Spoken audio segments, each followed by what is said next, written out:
Hari ini aja nih bapak-bapak terkasih, kalau kita lihat berita-berita di media sosial, apa yang terjadi di Jawa Barat, ya kan? Apa yang terjadi di Padang kemarin, orang Kristen hanya beribadah di rumah, padahal SK 2 Menteri itu tidak melarang orang Kristen ibadah di rumah. Namanya... Ya, kita kena pembatasan wilayah. Oke teman-teman, dan di video kali ini hal yang kita tunggu-tunggu akhirnya tiba teman-teman. Bagaimana kasus intoleransi Edis TV dan pendeta yang super ini, Mel Atok. Kalian sudah tahu? Nanti kalian simak bagaimana mereka berstatement tentang intoleransi yang terjadi di negara Indonesia ini. Dan terlihat ekspresi dari pendeta itu, ya seperti apa ya teman-teman ya. Memang seperti ini gitu. Jadi dia menunjukkan, kita mau bilang apa, tetapi ajaran kasih yang disampaikannya, terlebih itu di Alkitab teman-teman, bahwasanya sikap kita bagaimana di sini nanti akan dijelaskan teman-teman. Jadi ini sangat penting sekali. Dan di live ini juga nanti pada saat Edis TV melakukan siaran langsung detik-detik bagaimana dia terkena pembatasan teman-teman, seperti peringatan gitu dari aplikasi TikToknya. Jadi dia terkena pembatasan karena berspeak up ataupun bersuara yang di negeri Konoha ini sudah mengantisipasinya teman-teman. Kalian perlu simak video ini dan cermati apa yang disampaikan ya teman-teman. Tidak perlu berlama-lama lagi, langsung kita pertama ini melihat dulu bagaimana kondisinya Edis TV berdebat dengan salah satu seorang muslim yang naik di live-nya. Dan ini dia. Silakan. Baik ya. Kalau masalah toleransi di Minang ini, jangan kau ajari kami bertoleransi. Masjid terbesar di Minang ini berhadapan langsung dengan sebuah gereja. Kami sudah puluhan, bahkan ya, ingat, kami sudah hidup puluhan tahun berdampingan tanpa gesekan. Bahkan di saat-saat tertentu. Aja Rizal. Rizal. Ini kenyataan. Coba sekarang saya tanya. Jangan pura-pura bohong. Ntar dulu, Dis. Silakan. Aku bicara, jangan dipotong ya. Silakan. Bahkan di saat-saat tertentu, di saat-saat hari-hari besar keagamaan Kristen,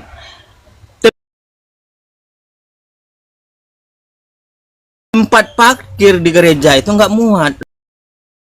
Lalu kami suruh pindah parkir aja di masjid. Nggak apa-apa, kami bisa bertoleransi jika kalian mau ikuti aturan undang-undang negara Republik Indonesia ya. Mengapa kami tekan peredarannya ini, Dis? Mengapa harus diatur oleh undang-undang? Karena di setiap kantong-kantong orang-orang non-muslim ini atau orang-orang kafir ini tinggal, maka di sanalah lumbung-lumbung tempat maksiat. Asumsi-asumsi lumbung-lumbung sungguh nekat yang nyata. Baik. Ntar dulu. Di sanalah peredaran peredaran miras. Di sanalah tempat-tempat pesundilan. Ini makanya, Dis, ini kenyataan, tidak ada satu tempat maksiat pun yang berada di tengah-tengah perkampungan orang-orang Islam. Tetapi yang ada, ya, karena kami melarang itu. Kalian ya, sendiri itu yang dosa bagi orang-orang Islam. Tetapi itu ada di perkampungan orang-orang kafir tinggal. Kenapa? Karena kayaknya mereka dimotivasi oleh Tuhan mereka di dalam Alkitab mereka. Motivasi oleh Tuhan mereka. Baik. Ya, pesundil lebih mendahului kalian tinggal memasuki kerajaan ini nanti Allah. Semua pasti akan ya, itu kan motivasi. Karena apa? Bantah melalui data ya. Nggak tahu karena dia bertobat. Iya, karena dia bertobat gimana? Makanya mereka akan mendahului. Sebelum dia gimana? kena pembatasan, dia sempat menjawab. Sudah? Ya teman-teman. Sudah bisa saya jawab? Belum nyampe. Silakan, lanjutkan. Ya, belum nyampe ya. Ya, dia dimotivasi oleh Tuhan untuk masuk ke surga. Di antara seluruh orang-orang yang bertobat, aku bertobat, Kudis bertobat, Paus bertobat, orang-orang jahat bertobat. Di antara seluruh orang yang bertobat itu, maka pesundillah yang lebih dulu. Mengapa? Harusnya jadi pertanyaan, mengapa pesundil lebih dulu masuk surga? Apakah Tuhan kalian mengumpulkan begitu banyak pesundil di dalam surganya? Atau mungkin karena Tuhan kalian selama di bumi ini dia nggak punya istri, lalu dia kumpulkanlah segala-gala pesundil yang dan memasukkannya ke dalam surga? Itu kan harus kalian pikir. Kalau seperti itu ajaran, jangan kejang-kejang dulu kau, Des. Ya, jangan kejang-kejang dulu, sabar. Minum dulu. Tenang. Dari mana sih kejang-kejang? Emang kalian Yan, silakan. Bukan dirimu, ya. Karena mungkin ini kalau kita bicara mungkin karena Tuhan kalian selama di bumi dan dia kan nggak punya istri. Jadi dia kumpulkanlah segala pesundil dan memasukkan ke dalam surganya. Begitu Des. Mana mau orang-orang Ya. yang selama ini diatur, hidupnya teratur, bahkan bangun dari tidur pun dia diatur. Kemudian masuk kepada agama yang tidak ada aturan, nggak akan mungkin, orang-orang waras nggak akan melakukan itu. Ya, oke silakan Des. Baik, saya jawab ya, saya jawab semua. Jadi kalau Islam menjawab bernarasi berdasarkan kebencian. Kalau kita Kristen menjawab berdasarkan data dan fakta dan realita. Baik, kita bantah statement dia yang pertama bahwa kami ini di Tanah Minang ini sangat menghargai pret. Rijal, saya mau tanya sama kamu. Kamu tahu nggak dulu ada Injil berbahasa Minang, Injil yang diterjemahkan oleh LHI ke dalam bahasa Minang. Lalu orang-orang Minang demo surup kejang, kesurupan. Tahu itu nggak? Inilah. Mas, tahu sebentar. Apakah kamu tahu bahwa ada orang-orang Minang yang kejang-kejang surup demo karena ada Injil berbahasa Minang? Tahu. Tahu. Itu artinya apa? Itu membuktikan bahwa kalian ketakutan. Kalian gemetaran dengan penyebaran agama Kristen. Itulah kenapa kalau kalian dapati ada kegiatan-kegiatan Kristen, pecahkan kacanya, banting kursinya. Memprihatinkan, Rijal. Ya. Kemudian yang kedua, kamu tadi mengatakan masalah di mana ada perkumpulan orang-orang tapir, di situ ada minum-minuman keras. Sungguh kamu nekat yang nyata, Rijal.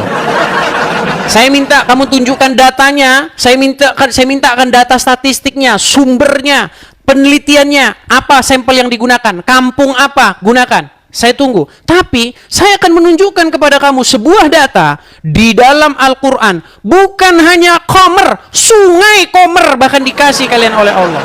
Saya mau tanya, di dalam Al-Quran benar atau tidak kalian akan dijanjikan sungai minuman keras? Benar nggak? Jangan sebentar. Saya mau tanya sama kamu.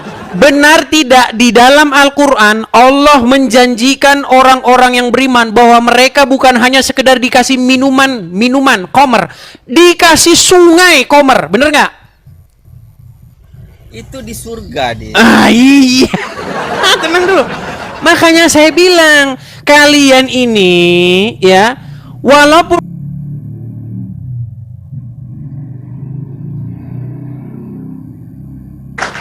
ya, kita kena pembatasan wilayah. Oke, teman-teman ya, kita kena pembatasan wilayah. Nggak apa-apa, ini kita end live, langsung kita live kembali, itu sudah normal kembali, ya. Ya, saya ngerti teman-teman, saya ngerti, kita kena pembatasan. Jadi kita rehat dulu, nanti kita lanjut kembali, teman-teman ya. Nggak masalah, ini tidak masalah sama sekali.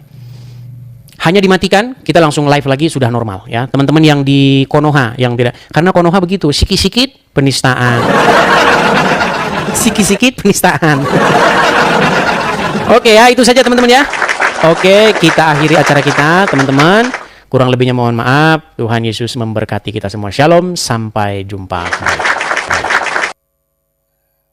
Nah, jadi sedikit lagi saya tambahi teman-teman, mungkin pembatasan itu terjadi di negara Konoha ini sudah melakukan ada step-step perjanjian-perjanjian antara TikTok dan bagaimana ya kalau ranah agama di Indonesia ini teman-teman. Buktinya itu tadi dia masih live itu sebenarnya, tetapi di Indonesia ini itu dibatasi. Tidak seperti kalau di negara-negara lain itu boleh gitu loh teman. Nah, sekarang kita saksikan Pendeta Mel Atok teman-teman. Bagaimana bersuara tentang kasus-kasus yang terjadi marak sekali belakangan ini tentang intoleransi. Dengarkan ini teman-teman.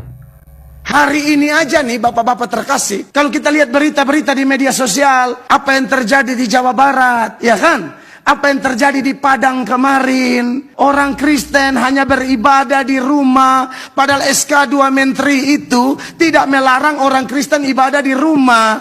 Namanya orang berdoa di rumah, salahnya di mana? Tetapi di Indonesia ini kita harus akui, ini sudah fakta, bukan hoax atau provokasi atau apa. Di Indonesia ini tidak adil. Kita Kristen dianggap minoritas, kita salah mulu.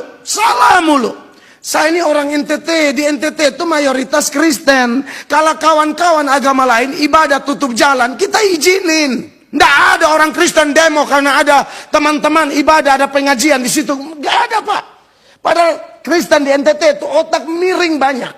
Ya kalau orang tidak ada kasih Kristus, kita tidak mendengar firman dari sekolah minggu, repot urusannya. Kita bersyukur di agama kita tidak diajarkan kebencian. Di agama kita ajarkan doakan musuhmu, balaslah kejahatan dengan kebaikan. Saya ngomong ini karena ketika mengingat Nuh, di dalam ketaatannya posisi sebagai kelompok minoritas, tapi Nuh luar biasa. Amin. Sudahlah, yang bikin kita seperti ini, seperti di Padang, di Jawa Barat dan lain sebagainya, kita diajarkan oleh Tuhan, pembalasan adalah hak Tuhan. Kalau kita yang balas, kita ikut berdosa, kita ikut melanggar hukum, dan kita akan kena imbasnya yang tidak enak. Tapi kalau Tuhan yang balas, jangan dikte Tuhan bagaimana cara Tuhan membalas. Pasti berat. Saya rindu kalau saya omong begini mereka dengar. Tapi saya sudah minta, saya posting. Nah, jadi seperti itu teman-teman. Kalian bisa melihat bagaimana pendeta Mel Atok ini dengan tegasnya mengatakan seperti itu. Dan didasari dengan Alkitab, teman-teman. Dari cuplikan video ini ada dua, Aedes TV dan Mel Atok pendeta, pastinya kalian bisa menyikapinya bagaimana yang terjadi di Indonesia ini. Berikan tanggapan kalian tentang video ini. Dan jangan lupa like, comment, subscribe juga bagi yang belum. Nyalakan juga loncengnya, teman-teman. Jika kalian suka dengan channel-channel seperti ini, langsung saja ikuti seperti yang saya katakan tadi. Oke, akhir kata saya ucapkan terima kasih dan salam kasih dari terang dunia.